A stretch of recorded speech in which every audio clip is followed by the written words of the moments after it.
নমস্কাৰ স্বাগতম জনাইছো আপুনি চাই আছে গাঁও চহৰ জিলাৰ খবৰ কোকৰাঝাৰত নিৰ্বাচনৰ পিছত হিংসাত্মক ঘটনা ব্ৰেকিং নিউজ এই মুহূৰ্তত আমাৰ হাতলৈ আহিছে কাৰিগাঁৱত দুৰ্বৃত্ত লণ্ডভণ্ড কৰিছে এপছুৰ কাৰ্যালয় এম বাথাৰ নেতৃত্বত এপছু কাৰ্যালয়ত আক্ৰমণৰ অভিযোগ উঠিছে প্ৰায় 40-50 খন বাহনেৰে আহিছিল এই দুৰ্বৃত্ত আক্ৰমণকাৰীৰ দলটো আমি কিছু দৃশ্য দেখুৱাইছো মাছ নিখা সংঘটিত হৈছে হিংসাত্মক ঘটনা দুৰ্বৃত্তৰ আক্ৰমণত আহত হৈছে দুগৰাকী লোক আৰু ঘটনাস্থলীত উপস্থিত হ'ল নিৰাপত্তাৰক্ষীৰ বৃহৎ দল এটা আৰক্ষী শীৰ্ষ বিষয়া উপস্থিত হৈ আৰম্ভ কৰিছে তদন্ত সমগ্ৰ ঘটনাক তীব্ৰ ভাষাৰে গৰিহণা দিছে আপছু সভাপতি খৰমদাও ৱাৰিয়ে আৰু ইতিমধ্যে অভিযুক্ত শীঘ্ৰে গ্ৰেপ্তাৰ কৰি কঠোৰ শাস্তি বিহাৰ দাবী তুলিছে আপছুৰ সভাপতিয়ে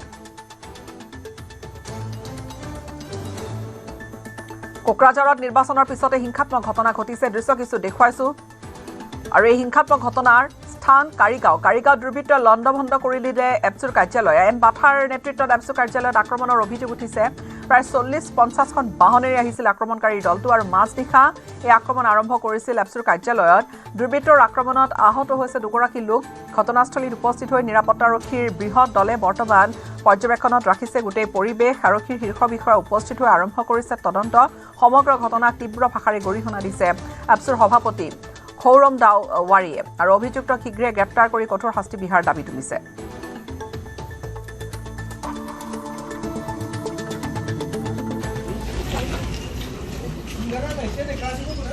কাৰিগাঁও অঞ্চলত আমাৰ এজন থাৰং বুলি গাঁৱত আমাৰ নৰ্থ কোকৰাঝাৰ আঞ্চলিক শাখাৰ সভাপতিৰ ঘৰত এটা পৰিৱেশ এনেকা যে ইয়াত বিভিন্ন ঠাইৰ পৰা 40-45 খনমান গাড়ী ইয়াতে ইউথ বিপিএফৰ লিডাৰশ্বিপত আৰু আমি শুনিবলৈ পাইছোঁ ইয়াত বাথা ইনভলভমেণ্ট আছে তাত গৈ তেওঁলোকে সেইটো গাঁৱৰ ফালে গৈ কি উদ্দেশ্যত তেওঁলোকে তাত গৈছে আমাৰ এপছুৰ আঞ্চলিকৰ সভাপতিৰ ঘৰৰ ফালে গৈ তেওঁলোকে আক্ৰমণমূলক এটা ব্যৱহাৰ তাত চৰিত্ৰ দেখুৱায় তাৰ পৰিণতিত গাঁৱৰ মানুহে তাত মানে বিপুলৰ ঘৰৰ চাৰিওদিকে তেওঁলোকে গাঁত দি আছিলে তাৰ পিছত তাতে এটা কাজিয়া বা সূত্ৰপাত হয় আৰু ইয়াৰ যি এটা চিটুৱেশ্যন সকলো ৰাইজে দেখা পাইছে সকলো ৰাইজে বুজি পাইছে যে তেওঁলোকে এটা বেয়া মনোভাৱ লৈ আহিছিল আৰু কি যে আফটাৰ পল বা ইলেকশ্যন শেষ হোৱাৰ পাছত তেওঁলোকে কি উদ্দেশ্য লৈ আৰু ভাইলেণ্ট মনোভাৱেৰে তেওঁলোকে তাত গৈ গাঁৱৰ ফালে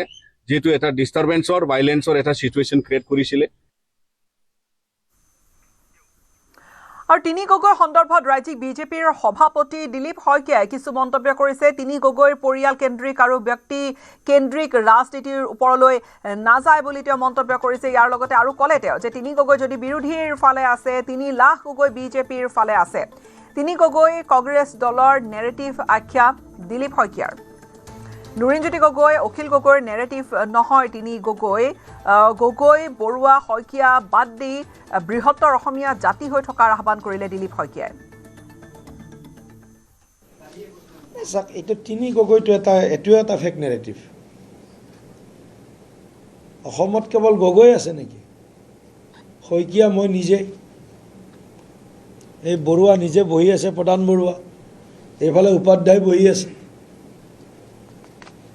এই যিটো পৰিয়াল কেন্দ্ৰিক আৰু ব্যক্তি কেন্দ্ৰিক ৰাজনীতি তেওঁলোকৰ চিন্তা তাৰ ওপৰত তেওঁলোক নাযায় পৰিয়াল কেন্দ্ৰিক আৰু ব্যক্তি কেন্দ্ৰিক ৰাজনীতিৰ একেবাৰে চূড়ান্ত প্ৰদৰ্শন কৰিলে তিনি গগৈ নামৰ এই মানে এটা অদ্ভুত এটা বিষয়ে আৰু গগৈ গোটেই আহোম সমাজখনত আমি কিমান যদি 100 বছৰীয়া আহোম ৰাজত্বৰ সময়ৰ পৰা কিমান স্বৰ্গদেউসকলে উপাধি দিলে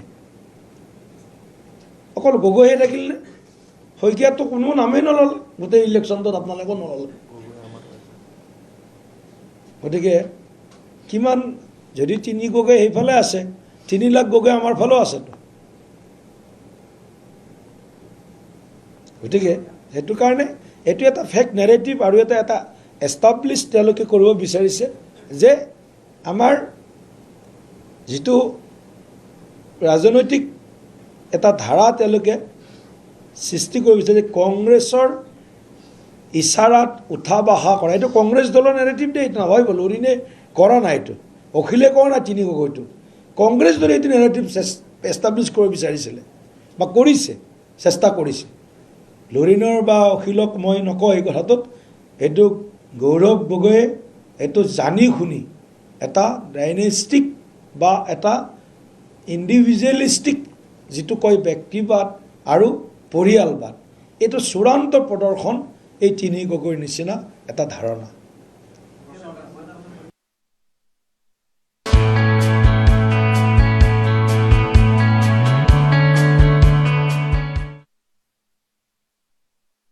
ঘোষণা হ'ল হাইস্কুল শিক্ষান্ত পৰীক্ষা 2026ৰ ফলাফল।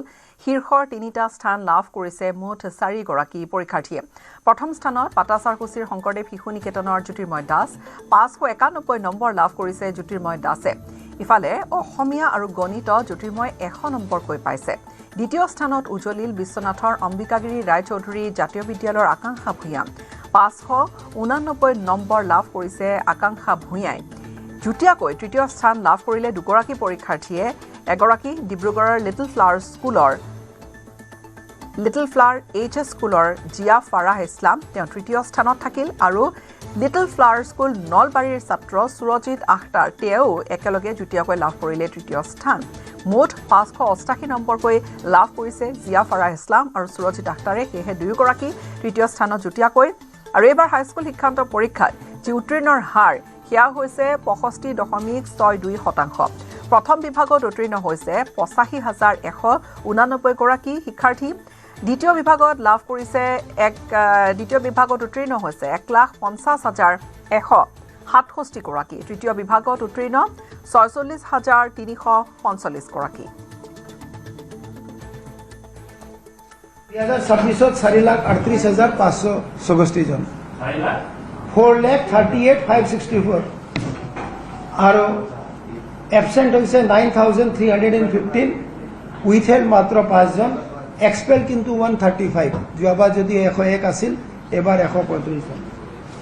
এপিয়াৰ্ড কৰিছে 4,29,249 জন, তাৰে ভিতৰত মেল আছিলে 1,86,468 আৰু female 2,42,781। Number of candidate passed যদি হয় 2,81,701, pass percentage is 65.62, যোৱাবাৰ 63.98 আছিলে, তাৰমানে স্লাইট ইম্প্ৰুভমেণ্ট দেখা গৈছে। 65.62 ইয়াৰে মেল কেণ্ডিডেটৰ যদি আমি পাৰ্চেণ্টেজ চাওঁ, ইট ইজ 67.78, আৰু ফিমেল যদি চাওঁ 63.96, অলমষ্ট ইকুৱেল টাইপ, নট কৰি হেৰি নাই। ফাৰ্ষ্ট ডিভিজন এই বছৰ আমাৰ 85,189, আৰু ছেকেণ্ড ডিভিজন 1,50,167, আৰু থাৰ্ড ডিভিজন 46,345। এটা দেখা গৈছে যে লাহে লাহে আমাৰ থাৰ্ড ডিভিজনৰ সংখ্যা কমি আহিছে, আমাৰ ছাত্ৰ ছাত্ৰীসকলে ছেকেণ্ড ডিভিজন ফাৰ্ষ্ট ডিভিজন বেছিকৈ পোৱা হৈছে। ইয়াৰে ভিতৰত যদি আমি চাওঁ গোটেই হেৰিটোত, ডিমা হাছাও জিলা সবচে হায়েষ্ট 88.23%, যিটো যোৱাবাৰত তেওঁলোকে বোধ হায়েষ্ট আছিল। শিৱসাগৰ 84.02 আৰু ডিব্ৰুগড় 78.46। যদি সৰ্বনিম্ন হ'ল কাছাৰ 49.13, যোৱাবাৰ এইটো শ্ৰীভূমিত আছিল, এবাৰ অলপ কাছাৰত চিফ্ট হৈছে। কেটেগৰী ৱাইজ যদি আমি চাওঁ ৰিজাল্টবিলাক, তেতিয়া জেনেৰেল কেণ্ডিডেট 63.09% পাছ কৰিছে, OBC MOBCত about 71%, then schedule caste 59.82, about 60%, STP 73.65, STS 69.10 আৰু T ট্ৰাইব 50.51। এইটো একে আগৰ দৰেই এটা ট্ৰেণ্ড আছে, it's not so' be last change হোৱা। দেন আমাৰ সকলোৰে ইণ্টাৰেষ্ট থাকে যে প্ৰথম কোন হ'ল অসমৰ ভিতৰত, সেইজন হ'ল জ্যোতিৰ্ময় দাস, শংকৰদেৱ শিশু নিকেতন পাটাচাৰকুছি, তেখেত বজালী জিলাৰ জ্যোতিৰ্ময় দাস, তেখেত প্ৰথম হৈছে এইবাৰ। দ্বিতীয় আকাংক্ষা ভূঞা, তেওঁ অম্বিকাগিৰি ৰায়চৌধুৰী জাতীয় বিদ্যালয় হাৱাজান বিশ্বনাথ জিলা, আৰু Zia Farah Islam little flower higher secondary school Dibrugarh, তেওঁ থাৰ্ড পজিশ্যনত দুজন আছে, Surajit Akhtar little flower school Nalbari, দুয়োটা মিলিছে আৰু লিটিল ফ্লাৱাৰ এটা ডিব্ৰুগড়ৰ আৰু নলবাৰী। এইখিনিতে আপোনালোকক আৰু এটা ইনফৰমেশ্যন আমি ইয়াতে দিছোঁ অৱশ্যে ৰিচেকিং কৰাৰ কাৰণে যদি কোনোবাই আমাৰ এনচাৰ স্ক্ৰিপ্ট চোৱা যদি কিবা তেওঁলোকে ভাবে যে কিবা তেওঁ বেছি পাব লাগিছিল বা কম পাব লাগিছিল তেওঁ বিচাৰে তেতিয়াহ'লে অহা 13 এপ্ৰিলত সেই পৰ্টেলটো খুলি যাব য'ত তেওঁলোকে এপ্লাই কৰিব পাৰিব ঠিক সেইদৰে কম্পাৰ্টমেণ্টেল এক্সাম একেই নিয়ম আছে 3টা ছাবজেক্টত যদি ফেইল কৰিছে আৰু যদি তেওঁ টোটেল মাৰ্ক 170 আছে তেওঁ কম্পাৰ্টমেণ্টেলৰ কাৰণে এপিয়াৰ কৰিব পাৰিব আৰু সেই পৰ্টেলটোও আমি নোটিফাই কৰিম 2-1 দিনতে নোটিফাই কৰি দিম আমাৰ পৰ্টেলটো ৰেডি হৈ আছে but it will be definitely before মানে বিহু শেষ হোৱাৰ লগে লগে আৰম্ভ হৈ যাব মুঠ আমাৰ 4,18,596 গৰাকী পৰীক্ষাৰ্থী তেওঁলোকে আবেদন কৰিছিল কিন্তু পৰীক্ষা দিয়াৰ সময়ত আমাৰ 4,29,249 গৰাকী পৰীক্ষাৰ্থীয়ে পৰীক্ষা দিয়ে আৰু ফলাফলত উত্তীৰ্ণৰ হাৰ 65.62 মই পুনৰ কৈছোঁ যে এইবাৰ ফলাফলত উত্তীৰ্ণৰ হাৰ 65.62% যিটো যোৱাবাৰৰ উত্তীৰ্ণৰ হাৰতকৈ প্ৰায় 2.5% বেছি যোৱাবাৰ আমাৰ 63% আছিল আৰু এইবাৰ আমাৰ 65.6% উত্তীৰ্ণ হৈছে এইটো খুব আশাব্যঞ্জক আৰু জিলা হিচাপে আটাইতকৈ প্ৰথম স্থানত আছে আমাৰ ডিমা হাছাও জিলা তেওঁলোকে 88.23% 5% তেওঁলোকে শীৰ্ষস্থানত আছে আৰু দ্বিতীয় স্থানত আছে 84.08% শিৱসাগৰ জিলা আৰু তৃতীয় স্থানত আছে ডিব্ৰুগড় জিলা প্ৰথম 3টা স্থান অধিকাৰ কৰিছে প্ৰথম স্থান অধিকাৰ কৰিছে জ্যোতিৰ্ময় দাস শংকৰদেৱ শিশু নিকেতন পাটাচাৰকুচি বজালি দ্বিতীয় স্থান লাভ কৰিছে আকাংক্ষা ভূঞা অম্বিকাগিৰি ৰায়চৌধুৰী জাতীয় বিদ্যালয় হাৱাজান বিশ্বনাথ জিলা তৃতীয় স্থান দুগৰাকীয়ে লাভ কৰিছে প্ৰথমগৰাকী হ'ল Zia Farah Islam little flower school Dibrugarh আৰু সুৰজিৎ আখতাৰ তেওঁ লিটল ফ্লাৱাৰ স্কুল নলবাৰী এই 3টা স্থান এই 4গৰাকী ছাত্ৰী 3টা স্থান অধিকাৰ কৰিছে যুটীয়াভাৱে দুগৰাকীয়ে 3য় স্থান পাইছে হাইস্কুল শিক্ষান্ত পৰীক্ষাত উত্তীৰ্ণৰ হাৰ হ'ল 65.62% প্ৰথম বিভাগত উত্তীৰ্ণ হৈছে 85,189 গৰাকী দ্বিতীয় বিভাগত উত্তীৰ্ণ হৈছে 1,50,167 গৰাকী তৃতীয় বিভাগত উত্তীৰ্ণৰ সংখ্যা 46,345 গৰাকী ডিমা হাছাও শিৱসাগৰ ডিব্ৰুগড়ত উত্তীৰ্ণৰ হাৰ সৰ্বাধিক হাইস্কুল শিক্ষান্ত পৰীক্ষাত প্ৰথম স্থান লাভ কৰিলে বজালিৰ পাটাচাৰকুচিৰ শংকৰদেৱ শিশু নিকেতনৰ ছাত্ৰ জ্যোতিৰ্ময় দাসৰ এই সফলতাৰ খবৰ পোৱা মাত্ৰকে বিদ্যালয়খনত এটা উৎসৱমুখৰ পৰিৱেশৰ সৃষ্টি হয় শিক্ষক শিক্ষয়িত্ৰী সহপাঠী আৰু স্থানীয় ৰাইজে আনন্দ প্ৰকাশ কৰে লগতে মেধাৱী ছাত্ৰজনক অভিনন্দন জনায় জ্যোতিৰ্ময় দাস বজালিৰ মাৰ্কাৰ নিবাসী সতীশ চন্দ্ৰ দাস আৰু ববিতা দাসৰ দ্বিতীয় পুত্ৰ আৰ্থিকভাৱে দুৰ্বল পৰিয়ালৰ পৰা আগবঢ়া এই ছাত্ৰজনে নিজৰ অধ্যাৱসায় পৰিশ্ৰম আৰু দৃঢ় সংকল্পৰ জৰিয়তে এই সফলতা অৰ্জন কৰিবলৈ সক্ষম হৈছে আৰ্থিক দুৰৱস্থাৰ মাজতো তেওঁ অধ্যয়নক অগ্ৰাধিকাৰ দি আগবাঢ়ি আহিছিল জ্যোতিৰ্ময় এই সফলতাই পুনৰ এবাৰ প্ৰমাণ কৰিলে যে দৰিদ্ৰতা শিক্ষাৰ পথত কেতিয়াও হেঙাৰ হৈ উঠিব নোৱাৰে বিদ্যালয়ৰ গৌৰৱ বৃদ্ধি কৰাই ছাত্ৰজনৰ উজ্জ্বল ভৱিষ্যত কামনা কৰিছে শিক্ষক শিক্ষয়িত্ৰীসকলে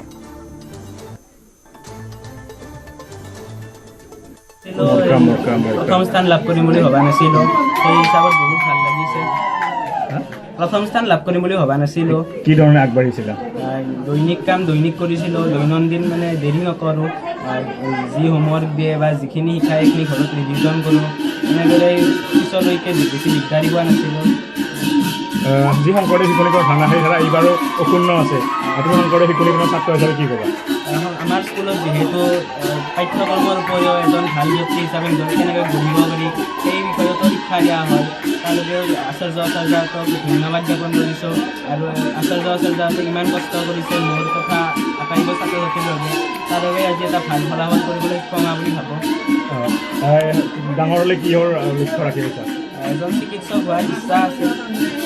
মোবাইল ফোন ইউজ কৰিছিলানে? সৰু মোবাইল ফোন। কি ক'বা আজিকালি যিহেতু মোবাইল ফোনৰ সেই নতুনকৈ তোমাক আগুৱাই অহা প্ৰজন্মক কি ক'বা? মোবাইল ফোনটোতো ভাল কামত খটুৱালে ভালেই আৰু বেয়া দিশত খটুৱাব নালাগে আৰু সকলো সময়তে পঢ়ি থাকিলেও নহয়, গতিকে অলপ মোবাইলটোত বাহ্যিক ক্ষেত্ৰৰ বস্তু চাব লাগে মোৰ মতে। আৰ্থিক দৈন্যতাই যে শিক্ষাৰ হেঙাৰ হ'ব নোৱাৰে তাকে তুমি প্ৰমাণ কৰিলা, কি ক'বা? ভাল লাগিছে, মা দেউতাই কেতিয়াও পঢ়াৰ ক্ষেত্ৰত অসুবিধা হ'ব দিয়া নাই, কিতাপ পত্ৰ আটাইবোৰো সুবিধা দিছে, যিখিনি লাগে দিছে, সেইবাবে ভাল ফলাফল কৰিবলৈ সক্ষম হ'ব।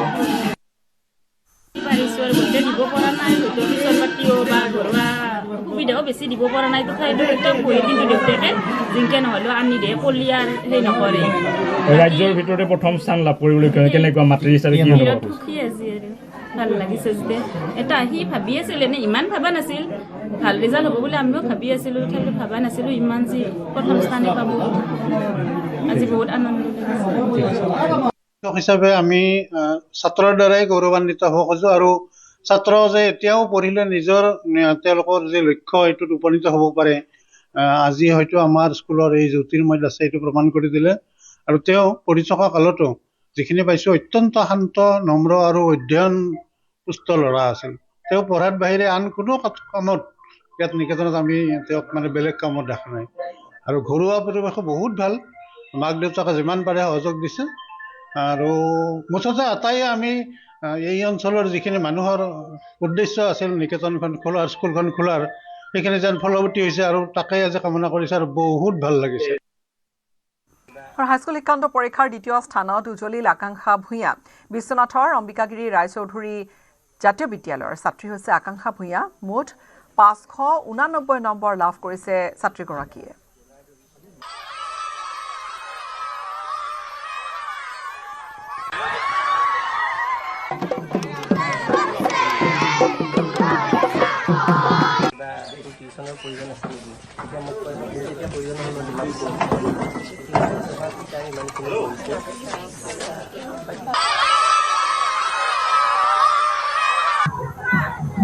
অসমৰ ভিতৰতে দ্বিতীয় সৰ্বোচ্চ নম্বৰ অৰ্থাৎ দ্বিতীয় স্থান পাবলৈ সক্ষম হৈছে গহপুৰ হাৱাজানৰ আকাংক্ষা ভূঞাই। আকাংক্ষা মোৰ সৈতে আছে। আকাংক্ষা, শুভেচ্ছা জনাইছোঁ তোমাক, ভাল এটা ফলাফল, গতিকে অনুভৱখিনি প্ৰথমে কৈছাই, তথাপি আকৌ শুনিব বিচাৰিছোঁ। যথেষ্ট পৰিমাণে সুখী। প্ৰথমে ইমান এটা ভাল ফলাফল আশা কৰা নাছিলোঁ, তথাপিও কষ্ট আছিল যেতিয়া আশাটো আছিলে। পিতৃ মাতৃ শিক্ষাগুৰু ওচৰ চুবুৰীয়া সকলোৱে উৎসাহিত কৰিছিলে।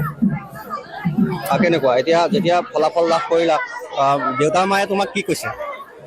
মা দেউতা যথেষ্ট সুখী হৈছিলে, তেতিয়া তেওঁলোক মই ভাবিব নোৱাৰাকৈ সুখী আছিলে, মই ক'ব পৰা অৱস্থা মানে নাছিলে। যথেষ্ট সুখী আৰু হয়। তোমাৰ সুখবোৰ কেনেদৰে এক্সপ্লেইন কৰিবা দৰ্শকসকলক? হয়তো কষ্টৰ ফল সদায় সকলোৱে এদিন পায়েই, গতিকে কষ্ট কৰি যাব লাগে আৰু পঢ়াটো হয়তো আমাৰ দায়িত্ব। ছাত্ৰ ছাত্ৰী হিচাপে আমি পঢ়িব লাগিবই। বহু শিক্ষাৰ্থীয়ে পঢ়া শুনাত ধৰি লোৱা কিছু দেউতাক মাকে পঢ়া কৰি থাকিবলগীয়া হয়। তোমাৰ দেউতাই কৈছে যে তাইক সু বুলি ক'বলগীয়া হয়, তথাপিও তুমি নোখোৱা, পঢ়ি থাকা। গতিকে শিক্ষাৰ্থীসকলক তুমি কি আহ্বান জনাবা? পঢ়িবলৈ কেনেদৰে আহ্বান জনাবা?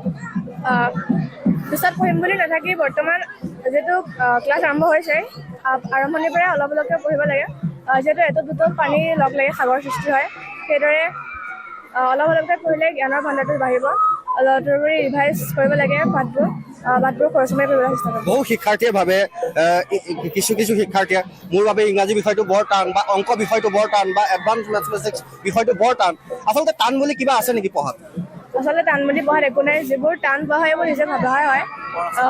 সহজ বুলি ভাবিলে সকলোৱে সহজ আৰু টান বুলি ভাবিলে সকলোৱে টান। তুমি নিজা টিউচনৰ সহায় লৈছিলানে? নে দেউতা তোমাৰ যিহেতু এগৰাকী শিক্ষক, দেউতাই কেনেদৰে পঢ়াইছিল বা নজনাটো টিউচনৰ সহায় লৈছিলা নেকি? টিউচনৰ সহায় লোৱা নাছিলোঁ, মাজে মাজে দেউতাই ইংৰাজী মোক অলপ চাই দিছিলে। আৰু ভৱিষ্যতে চিকিৎসক হোৱাৰ মন নহয় জানো? তাৰপিছত অলপ আগুৱাই যাব বিচাৰিম। মানে কেৱল চিকিৎসক হোৱা সপোনতে সীমাবদ্ধ নাই, আৰু ভৱিষ্যতে আগুৱাই যোৱাৰ নহয় জানো? এতিয়া পুৱাৰে পৰা কেনেকুৱা কি হৈ আছে? ৰাইজ আহিছে, গাঁৱৰ লোক আহিছে, শিক্ষকসকল আছে, শিক্ষাৰ্থীসকল আছে, কেনেকুৱা লাগি আছে? আজি সঁচাকৈ মনটো বহুত ভাল লাগি আছে। সকলোৱে দেখা কৰিবলৈ আহিছে, সকলোৱে আশা কৰিছিলে আৰু ভাবিছোঁ আশাৰ ফল দিবলৈ সক্ষম হৈছিলে। আৰু কি ক'বা যিহেতু শিক্ষাৰ্থীসকলৰ যেতিয়া তোমাৰ ভাইটি ভণ্টিহঁত তোমাক আগুৰি ধৰি আছে সেই ভাইটি ভণ্টিসকলক উদ্দেশ্যি কি ক'বা? তেওঁলোকৰ লগত আগৰে মই ভাল আছিলোঁ, তেওঁলোকে মোৰ লগত লাগি থাকে, হয়তো তেওঁলোকৰ লগত থাকিলে ময়ো শিশু হৈ যাওঁ। বিদ্যালয়লৈ যেতিয়া প্ৰৱেশ কৰিছা আজি ৰিজাল্টৰ পাছত অধ্যক্ষ মহোদয়ে ছাৰে তোমাক কি কৈছে? ছাৰ যথেষ্ট সুখী, আৰু সেই সুখ ব্যক্ত কৰিব পৰা অৱস্থা ছাৰ নাই। ছাৰে যথেষ্ট পৰিমাণে মোক সহায় কৰিছিলে, উৎসাহিত কৰিছিলে। মানে পঢ়া বিষয়টো সহজভাৱে ল'লে একেবাৰে সহজ নহয় জানো? হয়, কিন্তু কষ্ট কৰিব লাগিব। কষ্ট কৰিব লাগিব। তুমি নিশা কিমান সময়লৈকে পঢ়িছিলা বা পুৱা কিমান সময়ত উঠিছিলা? এইকাৰণে সুধিছোঁ, তোমাক দেখি আন ছাত্ৰ ছাত্ৰীসকলে উৎসাহিত হ'ব। হয়তো মই ডেইলি এটা নিৰ্দিষ্ট সময়ত নুঠোঁ বা নুশুওঁ। যদি দেৰিলৈকে শুওঁ, ৰাতিপুৱা সোনকালে দেৰিকৈ উঠোঁ, আৰু সোনকালে শুলে সোনকালে উঠোঁ। মানে কোনো যে নিৰ্দিষ্ট টাইম নাই, মানে যেতিয়াই সময় পোৱা তেতিয়াই পঢ়া। বোলে ৰাতিপুৱা 6 বজাত উঠিব লাগিব বুলি তেনেকুৱা কোনো ধৰণৰ কথা নাই। আচলতে তেনেকৈ পঢ়িলে সফলতা নহয় জানো? নিশ্চয় ধন্যবাদ জনাইছোঁ। হয়, আৰু এয়া আছিল আকাংক্ষা ভূঞা। তেওঁ কেইবাটাও গুৰুত্বপূৰ্ণ কথা ক'লে, আমি তেওঁৰ লগত কথা পাতিলোঁ। ভৱিষ্যত শিক্ষাৰ্থীসকল পঢ়াৰ ক্ষেত্ৰত কেনেদৰে আগুৱাই যাব কেইবাটাও তেওঁ গুৰুত্বপূৰ্ণ কথা আমাৰ আগত ক'লে। আৰু এয়া আছিল আকাংক্ষা ভূঞা আৰু গহপুৰৰ হাৱাজানত এক আনন্দৰ বন্যা বৈছে। ধন্যবাদ। কি অনুভৱ কৰা? আজি সঁচাকৈ অত্যন্ত সুখী। পিতৃ মাতৃ তথা শিক্ষাগুৰু লগতে ওচৰ চুবুৰীয়াসকলে যথেষ্ট পৰিমাণে উৎসাহিত কৰিছিলে। কিমান নম্বৰ পাবলৈ সক্ষম হ'লা আৰু ভাবিছিলানে এনেকুৱা আশা ফলাফল? প্ৰথমে ইমান ভবা নাছিলোঁ, তথাপিও কষ্ট কৰিছিলোঁ, তেতিয়া আশা এটা আছিল। আৰু কি ক'বা, ইয়াৰ স্বীকৃতি কাক দিব বিচাৰিবা তোমাৰ এই সফলতা? পিতৃ মাতৃ শিক্ষাগুৰু তথা বিদ্যালয়ৰ আমাৰ ৰেক্টৰ প্ৰধান শ্ৰীযুত কমল ফুকন ছাৰক দিব বিচাৰিম। ক'ত পঢ়িছিলা? অম্বিকাগিৰি ৰাইচৰ জাতীয় বিদ্যালয়ত পঢ়িছিলোঁ। প্ৰথম খবৰটো কেনেকৈ পালা, কেতিয়া পালা? দেউতাই দিছিলে প্ৰথম খবৰটো। আৰু কেনেকুৱা এটা চিন্তা হৈ আছিলে মনত যে তুমিতো কি ভাবিছিলা, মানে ভবা মতে হ'ল নাই? ভবাতকৈ অলপ বেছি হ'ল। কিদৰে পঢ়া শুনা কৰিছিলা? কেনেদৰে পঢ়া শুনা কৰিছিলা? ৰুটিন নাছিলে পঢ়া শুনাৰ কোনো। দৈনিক কেনেদৰে পঢ়িছিলা? পাৰ্যমানে পঢ়িছিলোঁ আৰু ৰুটিন নাছিলে। ভৱিষ্যত পৰিকল্পনা কি হ'ব? হয়তো প্ৰথমে এজন ভাল নাগৰিক হ'ব বিচাৰিম, তাৰপিছত ভৱিষ্যতে পৰিকল্পনা আছে। গহপুৰৰ হাৱাজানত এতিয়া আনন্দৰ বন্যা বৈছে। অসমৰ ভিতৰতে দ্বিতীয় স্থান পাবলৈ সক্ষম হৈছে আকাংক্ষা ভূঞাই। আৰু আকাংক্ষা ভূঞাৰ লগত আমি ইতিমধ্যে কথা পাতিছোঁ, তেওঁ মনৰ ভাৱ লৈছোঁ। পিতৃক লগ পাইছোঁ, আকাংক্ষা ভূঞাৰ পিতৃ। প্ৰথমে আপোনাক সফল এগৰাকী পিতৃ হিচাপে আমি নিউজ 18ৰ তৰফৰ পৰা শুভেচ্ছা জ্ঞাপন কৰিছোঁ। অসমৰ ভিতৰতে দ্বিতীয় সৰ্বোচ্চ স্থান পাইছে, গতিকে প্ৰথমে আপোনাৰ কি হ'ব? ধন্যবাদ, আপোনালোকলৈকো মই ধন্যবাদ জ্ঞাপন কৰিছোঁ। পিতৃ হিচাপে মই অত্যন্ত সুখ অনুভৱ কৰিছোঁ। মই বুলিয়েই নহয়, সকলো পিতৃয়ে এনেকুৱা ধৰণৰ পৰিৱেশত মনত সন্তুষ্টি লাভ কৰিব, পৰম তৃপ্তি পাইছোঁ।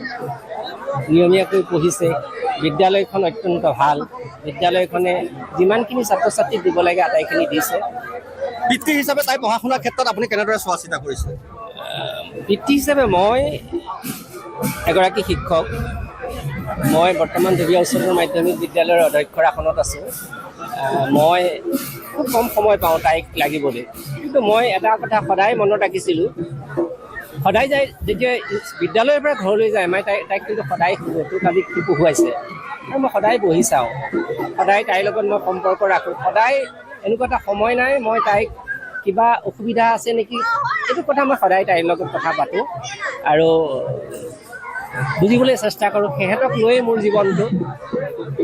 মোৰ গাঁও সবাহৰ লগত ইমান সময় দিব নোৱাৰোঁ, সিহঁতো তেনেকৈ কিতাপ বা ছবি ওপৰতেই সিহঁত সময়খিনি কটায়।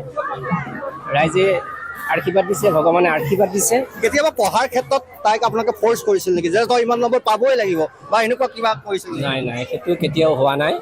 আচলতে সেইটো হোৱাটো ভালো নহয়। আপুনি এগৰাকী যিহেতু নিজেও শিক্ষক, কেনেদৰে বিশ্লেষণ কৰিব? নাই, সেইটো কেতিয়াও হ'ব নালাগে। মই ভাবোঁ ল'ৰা ছোৱালীৰ আটাইতকৈ ডাঙৰ মহৌষধ হ'ল সিহঁতক প্ৰশংসা কৰিব লাগে। প্ৰশংসাৰ সমান পৃথিৱীত মিঠা ফল একো নাই। প্ৰশংসা কৰিব লাগে, সিহঁতক উৎসাহিত কৰিব লাগে। সিহঁতে জন্মগতভাৱে প্ৰতিটো ছাত্ৰ ছাত্ৰীয়ে কিবা এটা লৈ আহে। যদি আপুনি সিহঁতক প্ৰশংসা কৰে, প্ৰেৰণা যোগায়, সিহঁতে কিন্তু সিহঁতক লৈ দেখা সপোনবিলাক পিতৃ মাতৃয়ে বা শিক্ষকসকলে সাৰ্থক হ'বই। মই এটা কথা ক'ব বিচাৰোঁ, তাইক মই কোনোদিনে পঢ়িবলৈ ক'ব লগা হোৱা নাই, নিজে বুজি পায়। আনকি পৰীক্ষাকেইটা দিনত মই তাইক শুবৰ কাৰণে কাজিয়া মাৰিব লাগে। দিনটোত প্ৰায় 14 ঘণ্টা 15 ঘণ্টা তাই 13 ঘণ্টা তেনেকৈ পঢ়ে, নিয়মীয়াকৈ পঢ়ে। স্কুল বন্ধ বুলি তাই নপঢ়াকৈ নাথাকে, তাই কোৰ্চটো কমপ্লিট কৰিবলৈ চেষ্টা কৰে। শিক্ষকসকলে পঢ়োৱা পাঠটো আগতীয়াকৈ ঘৰত এটা অকণমান কিবা এটা আৰ্হি এটা লৈ আহিবলৈ চেষ্টা কৰে। বিদ্যালয়খন অত্যন্ত ভাল এখন বিদ্যালয়। মই শিক্ষাগুৰুসকলকো মোৰ ভক্তিভৰা সেৱা যাচিছোঁ। বাকী যিসকল শিক্ষাৰ্থী আগন্তুক তেওঁলোক ধৰি লওক এনেদৰে ৰিজাল্ট কৰিব বিচাৰে, পিতৃ মাতৃ সকল যথেষ্ট চিন্তিত হৈ থাকে যে মোৰ ছোৱালীয়ে বা মোৰ ল'ৰাই ভাল ৰিজাল্ট কৰিব নাই বা ভাল ৰিজাল্ট কৰিবলৈ হ'লে কেনেদৰে পঢ়া শুনা কৰিব লাগিব। গতিকে আপুনি সকলোখিনি দেখিলে ছোৱালীয়ে ভাল ৰিজাল্ট কৰিলে, গতিকে আপুনি কি পৰামৰ্শ আগবঢ়াব? হয়, এইটো কথাটো তেনেকুৱা ধৰণৰ নহয়। ভাল ৰিজাল্ট প্ৰত্যেক অভিভাৱকে কামনা কৰিবই, কিন্তু তাৰ লগে লগে এটা ঘৰখনত এটা পৰিৱেশ দিব লাগিব, পঢ়াৰ পৰিৱেশ দিব লাগিব। শিক্ষক ছাত্ৰ ছাত্ৰীৰ লগত মাক দেউতাকে কিতাপৰ লগত সম্পৰ্ক ৰাখিব লাগিব। যদি ঘৰত এনেকুৱা এটা হয় মোবাইলৰ লগতে সম্পূৰ্ণ ঘৰৰ মাক দেউতাক ব্যস্ত থাকে, ল'ৰা ছোৱালীয়ে কেতিয়াও কিতাপ নপঢ়িব। অন্ততঃ ঘৰত কিতাপ পঢ়াৰ এটা পৰিৱেশ সৃষ্টি কৰিবলৈ প্ৰথমতেই চেষ্টা কৰিব লাগিব। তেতিয়া ছাত্ৰ ছাত্ৰীক লৈ থকা সকলোবিলাক সাৰ্থক হ'ব। আৰু ল'ৰা ছোৱালীৰ মেণ্টেলিটিৰ ওপৰতো বহুত বেছ কৰে। আপুনি বহুত অভিভাৱক দেখিছোঁ যথেষ্ট পৰিশ্ৰম কৰে, সপোন দেখে, কিন্তু সেইমতে সফল হ'ব নোৱাৰে। গতিকে মই ভাবিছোঁ ঘৰৰ পৰিৱেশটো অত্যন্ত প্ৰয়োজনীয়। ঘৰত এটা সুন্দৰ পৰিৱেশ দিয়ক, প্ৰশংসা কৰক, সিহঁতক লৈ পেলাই সময় কটাক, ছাত্ৰ ছাত্ৰীয়ে নিশ্চিতভাৱে ভাল ফল দিব। নিশ্চয়, ধন্যবাদ জনাইছোঁ আপোনাক। আৰু এয়া আছিল আকাংক্ষা ভূঞাৰ পিতৃ। তেওঁ কেইবাটাও গুৰুত্বপূৰ্ণ কথা ক'লে। আচলতে এগৰাকী সফল পিতৃ মাতৃ হ'বলৈ শিক্ষাৰ্থীসকলক পঢ়া শুনাৰ ক্ষেত্ৰত কেনেকৈ আগুৱাই নিব পাৰি বা কিবিলাক দিশ ল'ব লাগিব, গ্ৰহণ কৰিব লাগিব, কিবিলাক দিশ ত্যাগ কৰিব লাগিব, সকলোখিনি তেওঁ আজি বৰ্ণনা কৰিলে। আৰু ডিব্ৰুগড়ৰ লিটল ফ্লাৱাৰ উচ্চতৰ মাধ্যমিক বিদ্যালয়ৰ ছাত্ৰী জিয়া ফাৰাহ ইছলাম তেওঁ তৃতীয় স্থান যুটীয়াকৈ লাভ কৰিছে নলবাৰীৰ সুৰজিৎ আখতাৰৰ সৈতে। আমি এই মুহূৰ্তত জনাম যে ডিব্ৰুগড়ৰ লিটল ফ্লাৱাৰ উচ্চতৰ মাধ্যমিক বিদ্যালয়ৰ ছাত্ৰী জিয়া ফাৰাহ ইছলাম তেওঁ তৃতীয় স্থানত। যথেষ্ট উৎফুল্লিত বিদ্যালয়ৰ লগতে পৰিয়ালৰ লোকসকল। হয়, হাইস্কুল শিক্ষান্ত পৰীক্ষাত এইবাৰ তৃতীয় স্থান দখল কৰা জিয়া ইছলাম মোৰ ঘৰত মই উপস্থিত আছোঁ।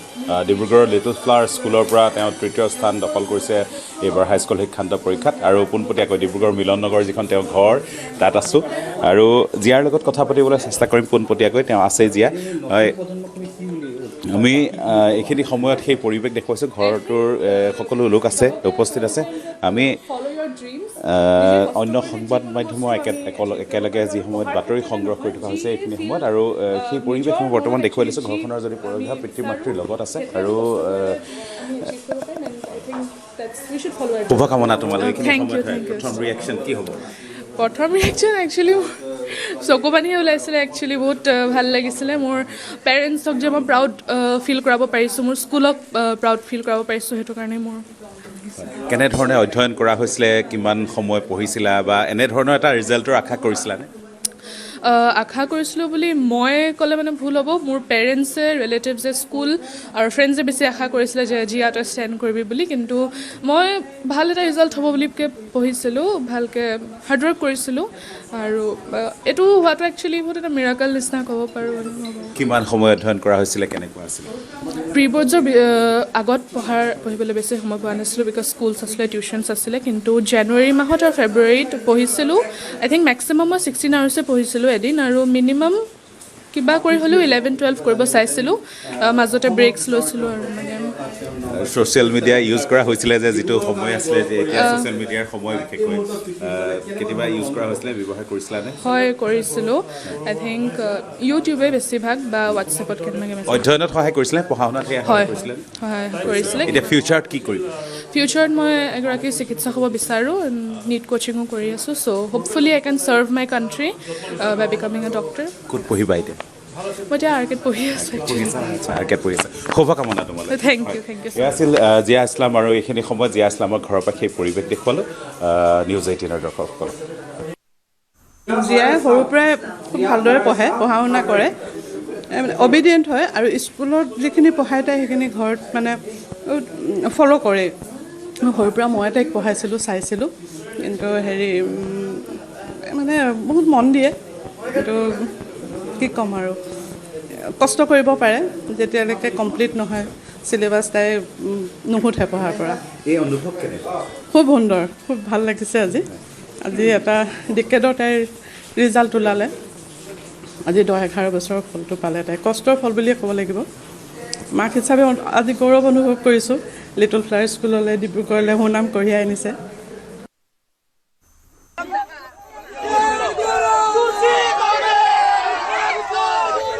হাইস্কুল শিক্ষান্ত পৰীক্ষাত নলবাৰীৰ লিটল ফ্লাৱাৰ স্কুলৰ ছাত্ৰ সুৰজিত আখতাৰে লাভ কৰিছে তৃতীয় স্থান। সুৰজিত আখতাৰৰ সফলতাৰ পিছতে বিদ্যালয়খনত এটা উৎসৱমুখৰ পৰিৱেশে বিৰাজ কৰিছে। নাচি বাগি আনন্দ ফূৰ্তি কৰিছে শিক্ষাৰ্থীসকলে, লগতে অভিভাৱকসকলে।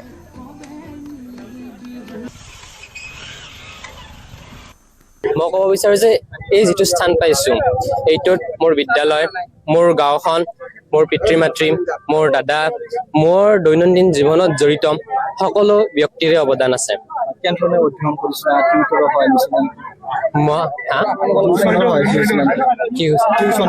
টিউচন আছিল, এডভান্স মেথছৰ আছিল আৰু ছায়েন্সৰ আছিল। মই দৈনন্দিন অধ্যয়ন বেছি কৰা নাই, 3-4 ঘণ্টা বা 5-6 ঘণ্টা কৰিছিলোঁ। কেৱল সদায় যিখিনি দিয়ে সেইখিনি মই পঢ়িছিলোঁ, নিজে পঢ়িছিলোঁ।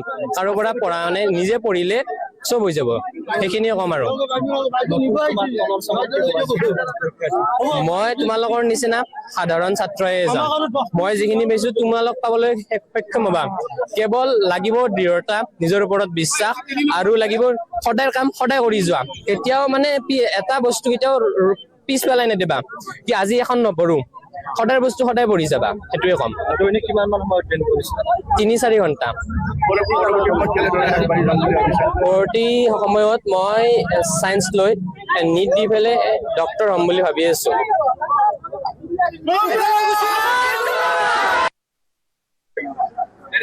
আজি ঘোষিত হোৱা হাইস্কুল শিক্ষান্ত পৰীক্ষাত ৰাজ্যৰ ভিতৰত তৃতীয় স্থানত যুটীয়াভাৱে স্থান লাভ কৰিবলৈ সক্ষম হৈছে নলবাৰী লিটিল ফ্লাৱাৰ স্কুলৰ সুৰজিত আখতাৰে। আৰু এই মুহূৰ্তত আমি লিটিল ফ্লাৱাৰ স্কুলত উপস্থিত আছোঁ আৰু আমি সুৰজিত আখতাৰৰ প্ৰতিক্ৰিয়া জানিবলৈ চেষ্টা কৰিম। উল্লেখ কৰিব বিচাৰিছোঁ যে এই পৰীক্ষাৰ ফলাফল ঘোষণা হোৱাৰ পিছতে নলবাৰীতে সুনিশ্চিত পৰিৱেশ বিৰাজ কৰা পৰিলক্ষিত হৈছে। আৰু আমি এই মুহূৰ্তত পোনে পোনে প্ৰতিক্ৰিয়া ল'বলৈ চেষ্টা কৰিম।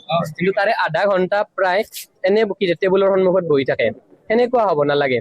ভালকৈ পঢ়া, 3 ঘণ্টা পঢ়া, 4 ঘণ্টা পঢ়া। তুমি কিমানখিনি সময়ত ডেইলিৰ বস্তুখিনি কমপ্লিট কৰিব পাৰিছা সেইটোৰ ওপৰত নিৰ্ভৰ কৰিব বস্তুখিনি। গ্ৰাম্যাঞ্চলৰ পৰা এগৰাকী মানে ছাত্ৰই এনেকুৱা কৃতকাৰ্য লাভ কৰিছে, তাৰ বাবে আচলতে আমাৰ গৌৰৱৰ বিষয়। কিন্তু শিক্ষাৰ নৱদ্বীপ বুলি কোৱা হয়, আজি নিজে প্ৰমাণ কৰি দিয়া গ'ল। কেনেকুৱা অনুভৱ হৈছে এই সময়ত? গৌৰৱ অনুভৱ কৰা গৈছে? বহুত বেছি গৌৰৱ অনুভৱ কৰা গৈছে। নলবাৰীক যে মই এইটো সন্মান দিব পাৰিছোঁ, মই নিজেতো গৌৰৱ অনুভৱ কৰিছোঁ। আৰু সেইটোৱে কথা, আৰু মই বহুত বেছি গৌৰৱ অনুভৱ কৰিছোঁ। মই আপোনাৰ পৰা এই কথাটো জানিব বিচাৰিম, পঢ়ি থকা সময়ছোৱাত যেতিয়া কনচেনট্ৰেশ্যন ব্ৰেক হয় তেতিয়া কেনেকৈ আকৌ কনচেনট্ৰেট হোৱা যায়? কনচেনট্ৰেশ্যন ব্ৰেক হ'লে প্ৰথমতে মই এইটো ব্যৱহাৰ কৰোঁ, মই উঠি যাওঁ। যিটো কনচেনট্ৰেশ্যন ব্ৰেক হৈছে মই 5 মিনিট মাৰ লগত কথা পাতি দিওঁ। মাক কেতিয়াবা এনেকুৱা হয় মই যিটো বস্তু বুজি পাইছোঁ সেইটো যাই মই মাক বুজাই থাকোঁ। এইটো এটা টেকনিক বুলিও ক'ব পাৰি। আৰু মই মাক বস্তুখিনি বুজাই থাকোঁ বা মাৰ আগত বস্তুখিনি মাতি থাকোঁ, বা কেতিয়াবা এনেকৈ 15 মিনিট 20 মিনিট খোজকাঢ়ি আৰু কিতাপত বহোঁ আৰু এইবাৰ ভাবোঁ কি এইবাৰ নিজকে টাইম দিম আৰু বেলেগ বস্তু নাভাবোঁ। সেইটোৱে কথা। ক'ৰবাত হতাশা আহে, পঢ়ি থকা সময়ছোৱাত হতাশা নিশ্চয়কৈ আহে। আহিলে হতাশা দূৰ কাৰণে বহুতে ভাবে কি মোবাইল চাই টাইমটো পাছ কৰি দিওঁ। নহয়, নিজক হয়তো এনকাৰেজ কৰিব লাগিব কি এইটো হতাশা আহিছে ন, এইটো আকৌ নহয়। মই জীৱনত ইমান ডাঙৰ ছাকচেছফুল হ'ম যে এইটো হতাশা মোৰ কাৰণে মানে মেটাৰে নকৰে, সেনেকুৱা হ'ব লাগে। আৰু কেতিয়াও যেতিয়ালৈকে ছাকচেছফুল নহওঁ তেতিয়া এনেকুৱা মেণ্টেলিটি ৰাখিব লাগে, যেতিয়ালৈকে ছাকচেছফুল নহওঁ তেতিয়ালৈকে ভালকৈ ফেষ্টিভেল চেলিব্ৰেট নকৰোঁ। কাৰণ যিদিনা ছাকচেছফুল হ'ম সেইদিনা ডেইলি মোৰ কাৰণে এটা উৎসৱ হ'ব। মানে নিজকে দৃঢ় সংকল্পবদ্ধ কৰি ৰাখিব লাগে। দৃঢ় সংকল্পটো লাগিবই। ছাত্ৰ এজনৰ জীৱনত যদি দৃঢ় সংকল্প নাথাকে, ছাত্ৰজনে ডাঙৰ মানুহ হোৱাটো ভাবিবই নালাগে। সুৰজিতে আমাৰ আগত কৈছিল যে বিনামূলীয়াকৈ চিকিৎসা সেৱা আগবঢ়োৱাৰ মন। বৰ্তমান আমাৰ ব্যৱস্থাটোত চিকিৎসাৰ ক্ষেত্ৰত যি ধৰণৰ এটা ব্যয়বহুল চিকিৎসা কৰিবলগীয়া হয় সাধাৰণ ৰোগীসকলে, এই চিকিৎসা ব্যৱস্থাটোক লৈ সুখী নহয় নেকি? বৰ্তমান সুখী হয়, তথাপিতো এনেকুৱাও নিউজত দেখা পোৱা যায় যে ভুল চিকিৎসাৰ কাৰণে কাৰোবাৰ মৃত্যু হ'ল। চিকিৎসাৰ অভাৱৰ কাৰণে যাতে কোনো নমৰে, কাৰো মৃত্যু নহয়, সেইটোৱে মোৰ মানে আছে আৰু মোৰ সপোন, সেইটোৱে মোৰ সপোন। সৰুৰ পৰা সপোন আছে। প্ৰিয় ৰাজনৈতিক নেতা হওক বা প্ৰিয় গায়ক, যিহেতু গান শুনে, চিনেমা চাই, প্ৰিয় অভিনেতা কোন? প্ৰিয় সংগীত গীতিকাৰটো ক'বই নালাগে, আমাৰ জুবিন দা সংগীত শিল্পী। আৰু ৰাজনৈতিক হেমন্ত মামাক ভাল লাগে। যিহেতু প্ৰাণৰ শিল্পী জুবিন গাৰ্গৰ বিয়োগ ঘটিছিল বিগত বৰ্ষত, গতিকে সেই বৰ্ষতো যথেষ্ট পঢ়া শুনা কৰি থকা গৈছিল। অসুবিধা হৈছিল নিজক অকণমান মন বহুৱাৰ ক্ষেত্ৰত? মন বহোৱাৰ ক্ষেত্ৰত বহুখিনি অসুবিধা আছিল। মোৰ অভ্যাস আছে কি মই যেতিয়া মেথছ কৰোঁ, মেথামেটিক্স কৰিলে মই পিছফালে গান বাজাওঁ, প্ৰায় জুবিনদাৰ গানেই চলে। তো সেইখিনি সময়ত জুবিনদালৈকে মনত পৰে আৰু এই বিহুৰ সময় চলি আছে, তো এইখিনি সময়ততো বেছিকৈ মনত পৰিব, চবৰে পৰিব, মোৰ বুলি নহয়, অসমবাসীৰ সকলোৰে পৰিব মনত। ধন্যবাদ। আৰু হাইস্কুল শিক্ষান্ত পৰীক্ষাত উত্তীৰ্ণৰ হাৰৰ ক্ষেত্ৰত দ্বিতীয় স্থানত আছে শিৱসাগৰ জিলা, 84.08% উত্তীৰ্ণৰ হাৰেৰে দ্বিতীয় স্থানত শিৱসাগৰ জিলা। শিৱসাগৰ জিলাৰ 8,726গৰাকী পৰীক্ষাৰ্থী অৱতীৰ্ণ হৈছিল। এই পৰীক্ষাত উত্তীৰ্ণ হয় 7,337গৰাকী পৰীক্ষাৰ্থী। বিগত বৰ্ষত উত্তীৰ্ণৰ হাৰৰ ক্ষেত্ৰত প্ৰথম স্থানত আছিল শিৱসাগৰ জিলা, আৰু এইবাৰ দ্বিতীয় স্থানত থাকিলেও উত্তীৰ্ণৰ হাৰ বিগত বৰ্ষসমূহৰ তুলনাত বৃদ্ধি হোৱাত আনন্দ উৎসাহ প্ৰকাশ কৰিছে শিক্ষা বিষয়া, লগতে শিক্ষক শিক্ষয়িত্ৰীসকলে। বিগত বৰ্ষৰ শিৱসাগৰ জিলাই এই যি উত্তীৰ্ণ হাৰৰ ক্ষেত্ৰত যি জয়যাত্ৰা আছে সেই অব্যাহত ৰাখিছে। যদিও এইবাৰ আমি দ্বিতীয় স্থানত উপস্থিত হ'লোঁ, কিন্তু এইবাৰ আমাৰ উত্তীৰ্ণ হাৰ আগতকৈ 2.84% বাঢ়িছে। আমাৰ বিগত বৰ্ষত উত্তীৰ্ণ হাৰ আছিলে 81.24% আৰু এই বৰ্ষত উত্তীৰ্ণ হাৰ হ'ল 84.08%। এইবাৰ আমাৰ প্ৰথম বিভাগত উত্তীৰ্ণ হৈছে প্ৰায় 3,006জন ছাত্ৰ ছাত্ৰী উত্তীৰ্ণ হৈছে, দ্বিতীয় বিভাগত 3,539জন উত্তীৰ্ণ হৈছে, আৰু তৃতীয় বিভাগত 792জন উত্তীৰ্ণ হৈছে। আমাৰ এই হিচাপত আমি যদি চাব যাওঁ, টোটেল 8,726জনৰ ভিতৰত আমাৰ সৰ্বমুঠ 7,337গৰাকী পৰীক্ষাৰ্থী উত্তীৰ্ণ হৈছে। সফলতাৰ বাবে যি জনাজাত বা সফলতাৰ ধাৰা অব্যাহত ৰাখি এইবাৰো হাইস্কুল শিক্ষান্ত পৰীক্ষাৰ ফলাফলত উজ্বলিছে অসম জাতীয় বিদ্যালয়। বিদ্যালয়খনৰ পৰা অৱতীৰ্ণ হোৱা 123গৰাকী পৰীক্ষাৰ্থীৰ আটাইকেইজনে উত্তীৰ্ণ হৈছে পৰীক্ষাত। 36গৰাকী শিক্ষাৰ্থীয়ে লাভ কৰিছে ষ্টাৰ নম্বৰ, 118গৰাকী পৰীক্ষাৰ্থীয়ে লাভ কৰিছে প্ৰথম বিভাগ, আৰু 5গৰাকী ছাত্ৰীয়ে লাভ কৰিছে দ্বিতীয় বিভাগ। তৃতীয় বিভাগ পোৱা নাই এজনো শিক্ষাৰ্থীয়ে। বিদ্যালয়খনৰ 8গৰাকী পৰীক্ষাৰ্থীয়ে কেইবাটাও বিভাগত লাভ কৰিছে ৰাজ্যৰ ভিতৰতে সৰ্বোচ্চ নম্বৰ। অসমীয়াত 3গৰাকী, গণিতত 4গৰাকী আৰু সংগীতত এজন পৰীক্ষাৰ্থীয়ে লাভ কৰিছে ৰাজ্যৰ ভিতৰতে সৰ্বোচ্চ নম্বৰ। হয়, সঁচাকৈ ভাল লাগিছে। আজি হাইস্কুল শিক্ষান্ত পৰীক্ষাৰ ফলাফল অতি সুন্দৰভাৱে ঘোষণা কৰিছে, আৰু এইবাৰো আমাৰ বিদ্যালয়ৰ ফলাফল বিগত বৰ্ষৰ দৰে বেছ মানসম্পন্ন হৈছে বুলি ভাবিছোঁ।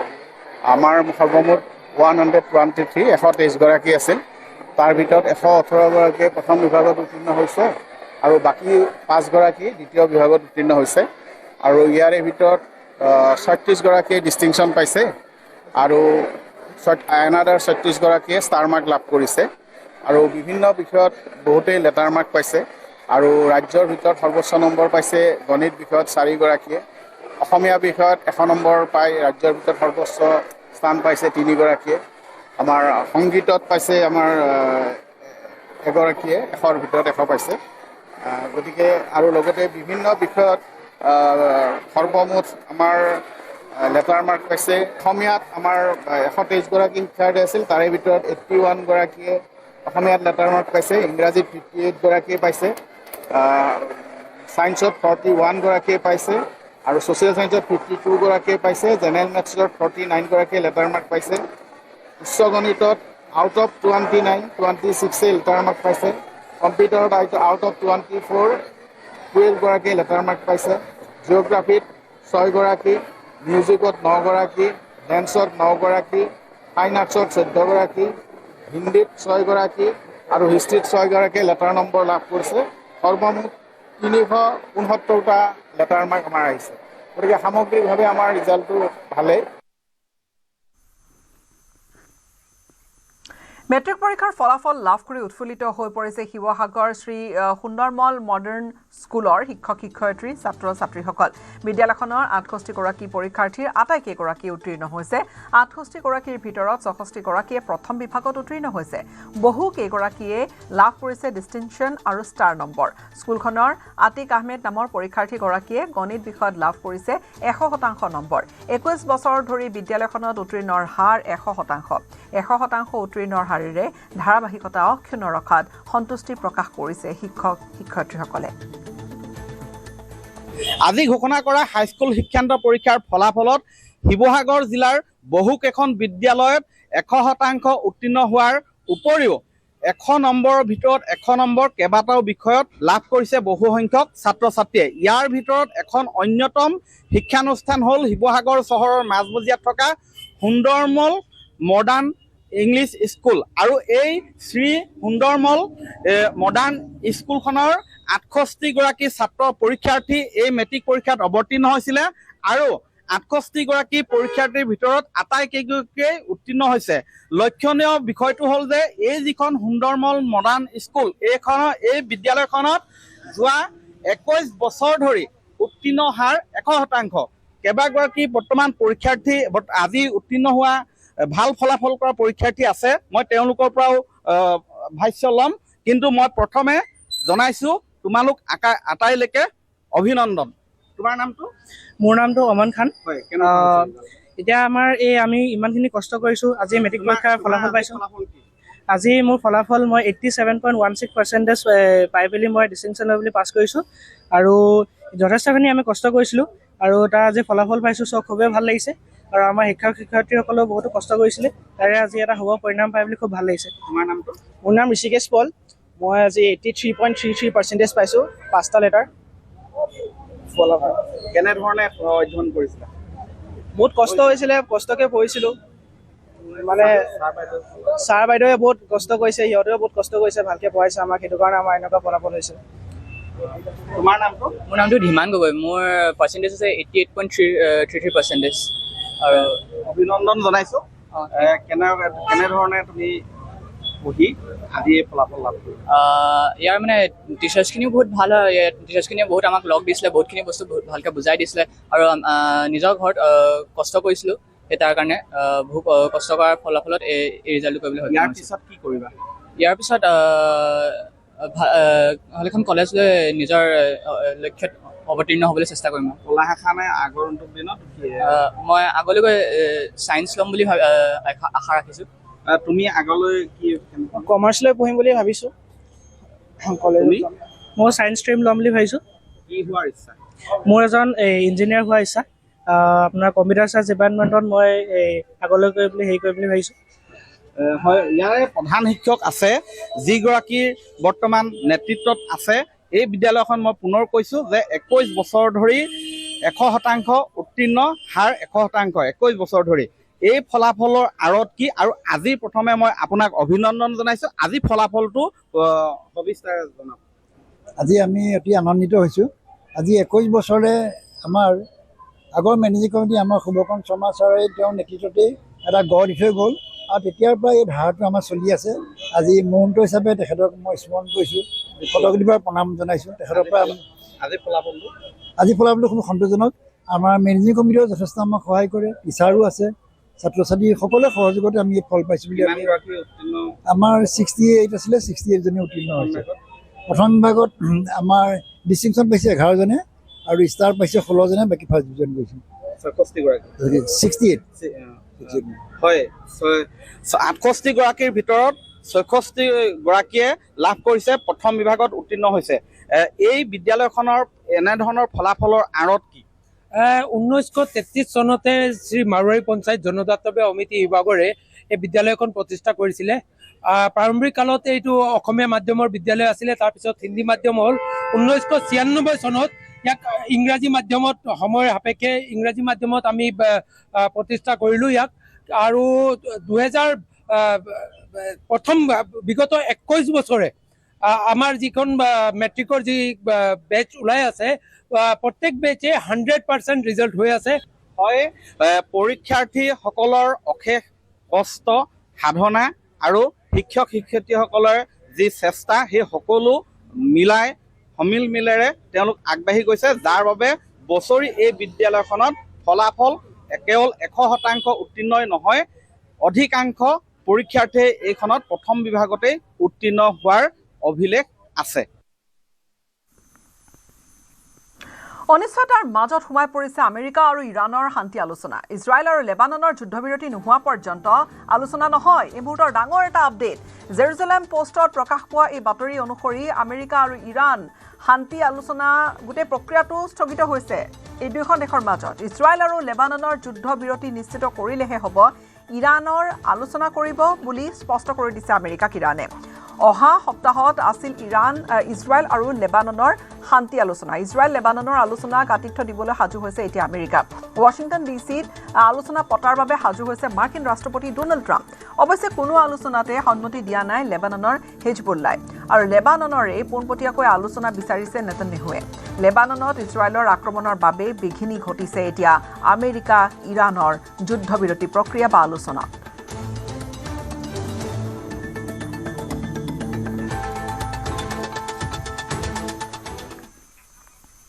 এক ব্ৰেকিং নিউজ। শ্যাম কানু মহন্তৰ জামিন আবেদন দাখিল। শ্যাম কানু মহন্তই দাখিল কৰিছে জামিন আবেদন। শ্যাম কানুৰ হৈ জামিন আবেদন দাখিল কৰিছে অধিবক্তাই। ফাষ্ট ট্ৰেক আদালতত দাখিল কৰিলে জামিন আবেদন।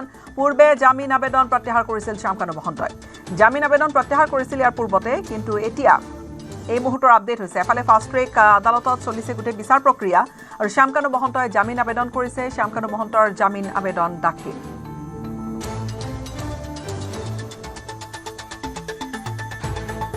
ফাষ্ট ট্ৰেক আদালতত অব্যাহত আছে জুবিন হত্যা গোচৰৰ শুনানি। আজি ফাষ্ট ট্ৰেক আদালতত 3খনকৈ আবেদনৰ শুনানি আছে। সিদ্ধাৰ্থ শৰ্মা মালিকানাধীন মহাবীৰ একোৱা সংলগ্ন কৰা আৰু অভিযুক্তসকলে যাৱতীয় নথি পত্ৰ নোপোৱাৰ আবেদনৰ শুনানি আজিৰ দিনটোত আছে।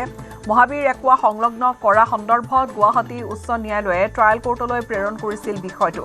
তদন্তকাৰী সংস্থাই মহাবীৰ একোৱা চিল কৰিব নোৱাৰে, বৰণ গোচৰটো 107 BNSৰ দ্বাৰা সংলগ্ন কৰিব পাৰিব বুলিহে উল্লেখ কৰিছিল।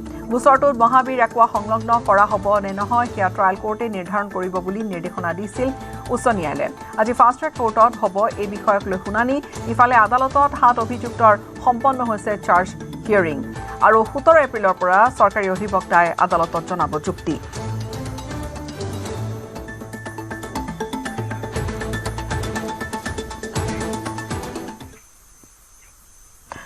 কংগ্ৰেছৰ বিৰুদ্ধে জুবিনক লৈ ৰাজনীতিৰ অভিযোগ মুখ্যমন্ত্ৰীৰ। কংগ্ৰেছৰ প্ৰাৰ্থীয়ে জুবিন গাৰ্গৰ সমাধিৰ বাহিৰে ক'ত গ'ল? কংগ্ৰেছৰ গাত জুবিন গাৰ্গৰ অভিশাপ লাগিব। কংগ্ৰেছে পলিং বুথতো জুবিন গাৰ্গৰ ফটোখন লগাই ৰাখিছে। কংগ্ৰেছৰ ফলাফলত জুবিনৰ আত্মাৰ অভিশাপো লাগিব বুলি মন্তব্য মুখ্যমন্ত্ৰীগৰাকীৰ। এই কংগ্ৰেছৰ পৰা অহা গোটেই কেণ্ডিডেট কেইজন জুবিন গাৰ্গৰ সমাধিৰ বাদে এওঁলোক ক'ত গ'ল মোক কওকচোন। আজিতো মই আপোনালোকক কওঁ, আটাইতকৈ ডাঙৰ অভিশাপ যদি কংগ্ৰেছৰ লাগিব, জুবিনৰ পৰা লাগিব। আজি ইলেকশ্যনৰ পুলিং বুথতো জুবিনৰ ফটোখন লগাই ৰাখিছে। আজি মেক্সিমাম কংগ্ৰেছৰ পুলিং বুথত জুবিনৰ ফটোখন লগাই ৰাখিছে। মানে ইমান যিটো তললৈকে গ'ল, মই ভাবোঁ যে যদি আমি ভাবাৰ দৰে বিজয় হয়, জুবিনৰ আত্মাৰ অভিশাপো তাত জড়িত হৈ থাকিব। মোৰ যিটো ফিলিংছ। সৰুপথাৰৰ বিধায়ক তথা বিজেপি প্ৰাৰ্থী বিশ্বজিৎ ফুকনক হত্যাৰ ভাবুকি দিয়া যোগেশ্বৰ গগৈ নামৰ এজন লোকক গ্ৰেপ্তাৰ কৰা হৈছে। সামাজিক মাধ্যমযোগে সৰুপথাৰৰ বিধায়কজনক দিছিল ভাবুকি। যোগেশ্বৰ গগৈ নামৰ লোকজনে ভাবুকি দিছিল। সৰুপথাৰ সমষ্টিৰ বিধায়ক বিশ্বজিৎ ফুকনে এই সন্দৰ্ভত প্ৰতিক্ৰিয়া ব্যক্ত কৰিছিল সংবাদ মাধ্যমৰ আগত। ঘটনা সন্দৰ্ভত সৰুপথাৰ আৰক্ষী থানাত এজাহাৰ দাখিল কৰিছিল সৰুপথাৰ সমষ্টিৰ বিধায়কজনে। আৰক্ষীয়ে নিশা নাওজানৰ পৰা গ্ৰেপ্তাৰ কৰে যোগেশ্বৰ গগৈক। 3 দিন পূৰ্বে বিধায়কজনৰ চাংপুলৰ বাসগৃহলৈ দুৰ্বৃত্তই নিক্ষেপ কৰিছিল গ্ৰেনেড আৰু এই সন্দৰ্ভতো তদন্ত চলাই আছে আৰক্ষীয়ে।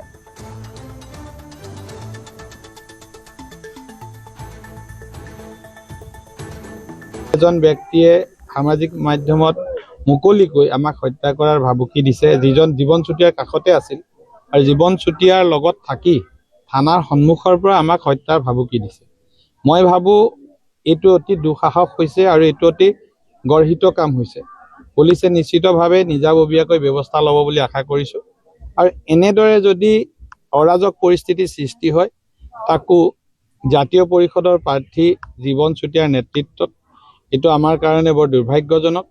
মই প্ৰথমৰ পৰাই কৈ আছিলোঁ যে সুস্থ প্ৰমূল্যবোধেৰে এক ৰুচিসম্পন্ন ৰাজনীতিৰ কাৰণে সকলোকে আদৰণি জনাইছিলোঁ, কিন্তু তেওঁলোকে কালি বিভিন্ন ঠাইত অসমত দেখিছোঁ যে তেওঁলোকে এটা চিটুৱেশ্যন ক্ৰিয়েট কৰিবৰ কাৰণে পূৰ্ব পৰিকল্পিতভাৱে তাতে তেওঁলোক সাজু হৈ আছিল আৰু কালি মৰিয়নি শিৱসাগৰৰ লগতে সৰুপথাৰটো থানাৰ সন্মুখত ৰাতি বহু দেৰিলৈকে তেওঁলোকে এটা বিক্ষিপ্ত ঘটনাক কেন্দ্ৰ কৰি ধৰ্ণা দিছে জীৱন চুটিয়াই নিজে প্ৰাৰ্থী হিচাপে তাতে অৱস্থান কৰিছে আৰু তাতকৈ ডাঙৰ কথা অত্যাধিক মদ্যপান কৰি তাত উপস্থিত সকলে চৰকাৰী বিষয়া পুলিচ সকলোকে খুব দুৰ্ব্যৱহাৰ কৰিছে যিটো লাইভ ছ'চিয়েল মিডিয়াত লাইভ কৰোঁতে ওলাই আছে মই ভাবোঁ গণতন্ত্ৰৰ কাৰণে সুস্থ নহয় আইনৰ ওপৰত বিশ্বাস নথকা কোনো ব্যক্তিয়ে গণতন্ত্ৰৰ কথা ক'লে শোভা নাপায় তেওঁলোকে গণতন্ত্ৰৰ জৰিয়তে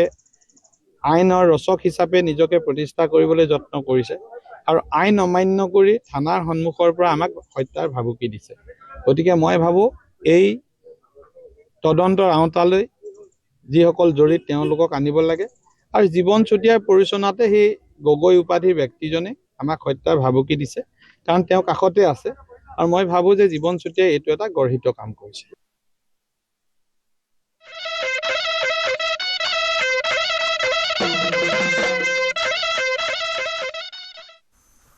বাপুতিসাহোন ৰঙালী বিহুটিলৈ মাজত মাথো কেইটামান দিন আছে শদিয়াৰ পৰা ধুবুৰীলৈ এতিয়া সৰ্বত্ৰে ৰঙালী কাদৰাৰ এয়া ব্যাপক প্ৰস্তুতি চলা দেখা গৈছে বাপুতিসাহোন বিহুটি কাদৰিবলৈ ৰাজ্যৰ প্ৰান্তে প্ৰান্তে এতিয়া বিহুৰ আখৰা ঢোল পেপাৰ কৰ্মশালা কণ কণ শিশুৰ পৰা ডেকা গাভৰুলৈকে সকলোৱে প্ৰাণ ঢালি বিহু নাচিছে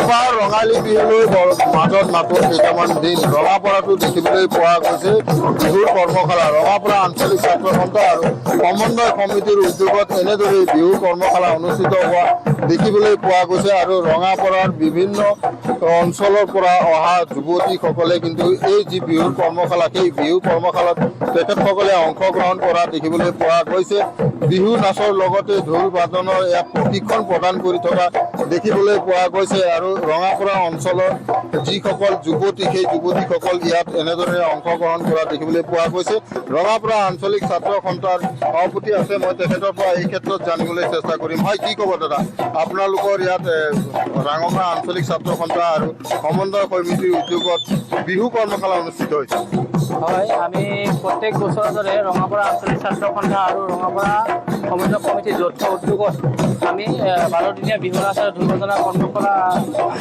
অনুষ্ঠিত কৰিছোঁ আমি নৱপ্ৰজন্মৰ ল'ৰা ছোৱালীৰ মাজত যি বিহু কলা কৃষ্টি এইবোৰ আমি নৱপ্ৰজন্মৰ ল'ৰা ছোৱালীবোৰক হাতত অৰ্পণ কৰি দিবলৈ বিচাৰিছোঁ তাৰ লগতে ৰঙাপৰা এখন যি বিভিন্ন জাতি জনগোষ্ঠীৰ মিলনভূমি এনেকুৱা এখন ঠাইত বিহু অসমৰ কলা কৃষ্টিবোৰ জীয়াই ৰখাটো অতিকৈ প্ৰয়োজনীয় আৰু তাৰ লগতে যি আমাৰ ৰঙাপৰাত কণমানি ল'ৰা ছোৱালীৰ লগতে নাচনি আমি ওলাই আহিছে নাচিবলৈ বিহু শিকিবলৈ সেয়াই আমাৰ প্ৰচেষ্টা সেয়াই আমাৰ মনৰ ভাৱ যে আমি কেনেদৰে বিহুটো জীয়াই ৰাখিব পৰা আগন্তুক দিনত আমাক যাতে এনেকুৱা ধৰণৰ অনুষ্ঠানত ৰঙাপৰা ৰাইজে যাতে সদায় আগন্তুক দিনত সহায় সহযোগিতা কৰে তাৰে কামনা হয় সমন্বয় সমিতিৰ লোক আছে হয় দাদা কি ক'ব আপোনালোকে ইয়াত বিহুৰ কৰ্মশালা অনুষ্ঠিত কৰিছে আমি নিউজ 18ৰ সমূহ দৰ্শকক আমাৰ ৰঙাপৰা আঞ্চলিক ছাত্ৰ সন্থা আৰু ৰঙাপৰা সমন্বয় সমিতিৰ তৰফৰ পৰা অসমীয়া নৱবৰ্ষৰ লগতে আমি ৰঙালী বিহুৰ শুভেচ্ছা জনাইছোঁ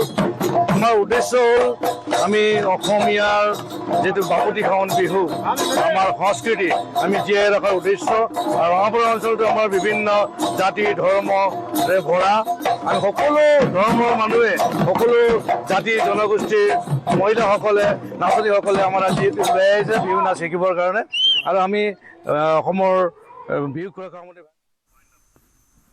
ইয়াৰ সৈতে সময় হ'ল বিদায় লোৱাৰ। নমস্কাৰ। বক্কৰ বম্বে